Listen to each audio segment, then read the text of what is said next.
Final girl. The final girl, most notably in the slasher genre, representing the lone female survivor who confronts and often defeats the killer after her peers have been systematically murdered. Typically, she is initially depicted as more virtuous, resourceful, or intelligent than her friends, distinguishing her from the victims who are often associated with moral transgressions like or drug use. The final girl's narrative arc is one of transformation. She evolves from passive observer or victim into an active, determined combatant, often experiencing a bloody and harrowing ordeal before delivering the final blow.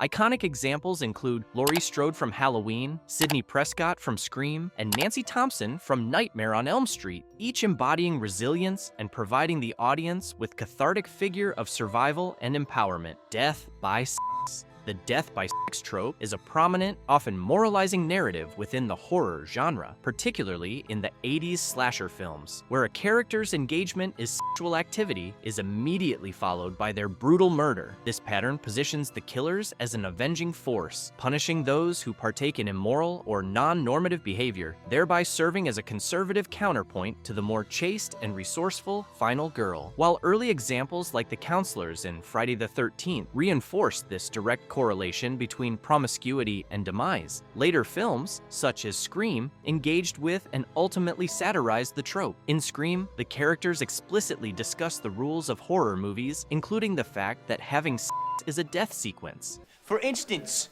number 1, you can never have sex. However, the film then challenges this cliché by allowing its main character to survive despite having sex. This evolution highlights how horror films can both utilize and critique their own foundational tropes. Signature weapon.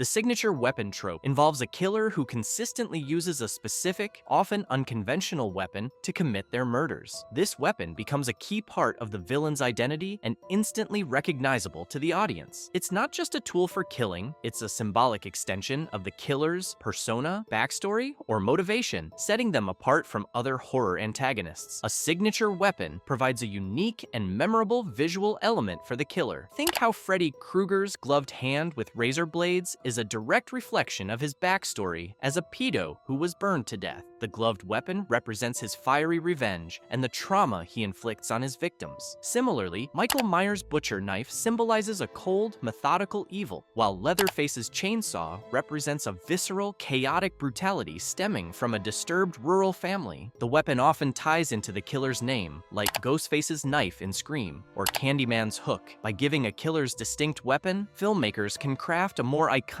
and terrifying character that remains a lasting part of horror movie history. Creepy doll. The creepy doll trope is a cornerstone of horror, utilizing the transformation of a childhood object of comfort into a vessel of terror. It exploits the psychological unease known as the uncanny valley, where a figure that is nearly human, but not quite, generates feelings of disgust and fear.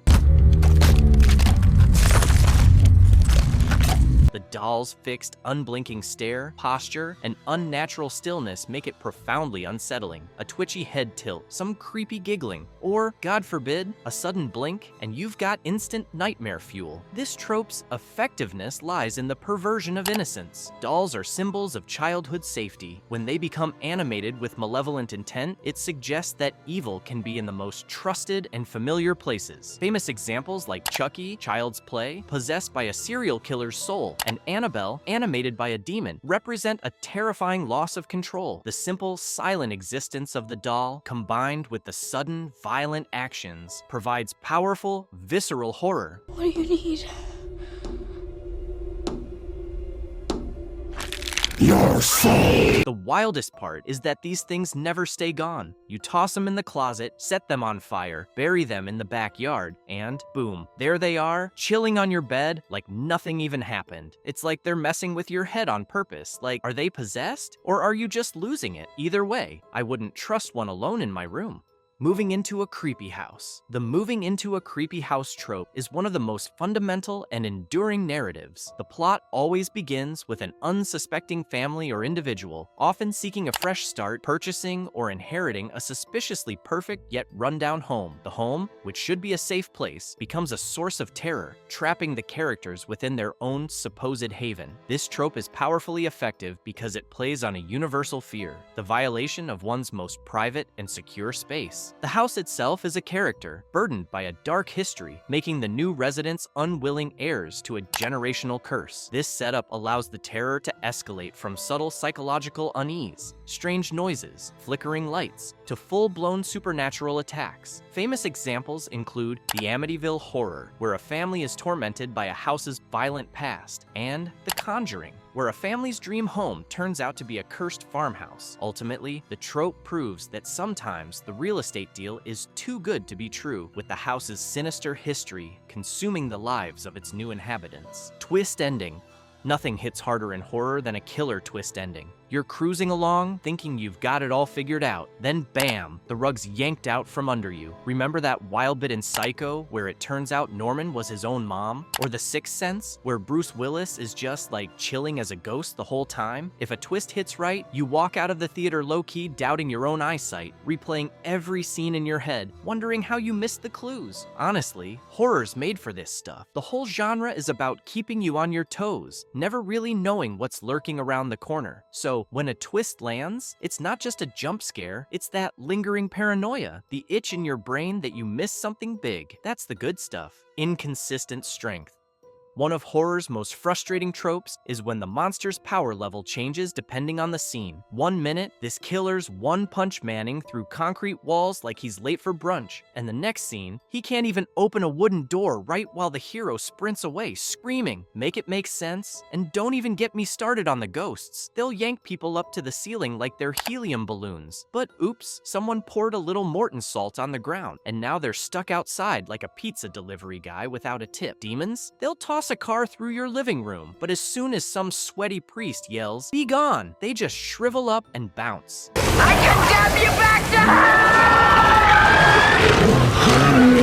hell! The inconsistency keeps the plot moving, but drives audiences nuts. It's like the rules only exist when convenient. This trope often shows up in long-running franchises, where the villain has to be terrifying enough to kill, but not so unstoppable that the movie ends in 5 minutes. Let's split up.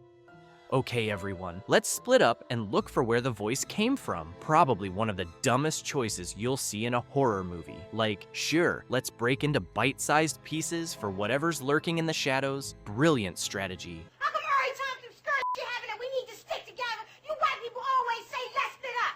If you've watched even a single episode of Scooby-Doo or survived a marathon of Friday the 13th, you know this move is basically an engraved invitation for disaster. It gives writers an easy way to separate victims and create more scares. Well, I guess we better split up and look around. The first thing we'd better do is split up and search the school for clues. And we're sitting there, yelling at the screen, already bracing for the jump scare, watching someone wander off with a flashlight while doom practically screams in the background is equally terrifying and hilarious. We should split up.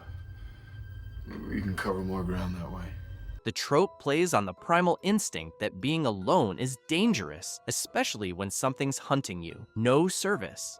In the age of smartphones, horror had to adapt. That's where the no-service trope comes in. Like, these poor folks always lose reception exactly when things go wrong. 1 minute, they're scrolling TikTok. Next minute, dead zone. It doesn't matter if they're in the middle of nowhere, some sketchy basement, or just strolled into a town that looks like it's allergic to sunlight. Suddenly, you've got no bars. Bye-bye, 911, forget Google Maps, might as well be in the Stone Age. And honestly, sometimes it's just lazy writing to get the characters alone, but other times, something weird messing with the signal. Either way, it's a total plot hack, so nobody just calls for an Uber and bounces. Movies like The Cabin in the Woods or House of Wax use this trope to make sure nobody escapes too soon. Killer teleports. Alright, how the hell do horror movie killers always manage to show up right behind you? Well, the killer teleports trope explains it, sort of. You could be Usain Bolt running it down the street, vaulting fences, breaking Olympic records, and somehow you turn the corner and there's Michael Myers just chillin' like he's out for a Sunday stroll. Dude never even breaks a sweat. The trope isn't literal teleportation, it's cinematic shorthand. The villain moves with unnatural efficiency, creating the illusion they're everywhere at once. It makes them scarier,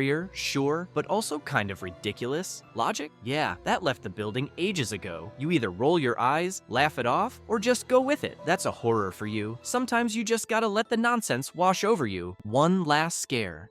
Just when you think the monster's finally dead, here comes that classic one last scare. It's like the horror gods can't resist one more cheap shot before you grab your coat. Think of Freddy's gnarly glove busting through a door, or Carrie's muddy hand yanking someone into the dirt, or, my personal favorite, the dead killer suddenly wakes up again. It's a reminder that evil never stays down for long. This trope thrives on audience relief. You've finally unclenched your fists, the music softens, the survivors are crying in each other's arms, then bam, your popcorn goes flying. It doesn't just keep you jumpy on the way home, but let's be real, it's Hollywood's excuse to set up a dozen sequels. Found footage. The found footage trope exploded with the Blair Witch Project and Paranormal Activity. Instead of polished cinematography, you see shaky handheld cameras, security footage, or live streams. The whole point is to trick your brain into thinking, wait, did this actually happen? Suddenly, those jump scares hit way harder because it feels like you just stumbled onto someone's terrifying home video. Opening the door. Not a scripted film. And let's talk about minimalism. These movies barely show you the monster, if they even show one at all. That's genius, honestly. Our brains are way better at scaring us than any Hollywood creature designer. So instead, your imagination fills in the blanks, and nothing's scarier than what your brain cooks up. Found footage thrives on realism, using ordinary people with ordinary equipment, which makes the horror feel disturbingly plausible. If you enjoyed the video, give it a thumbs up and subscribe. Thanks. See you on the next one.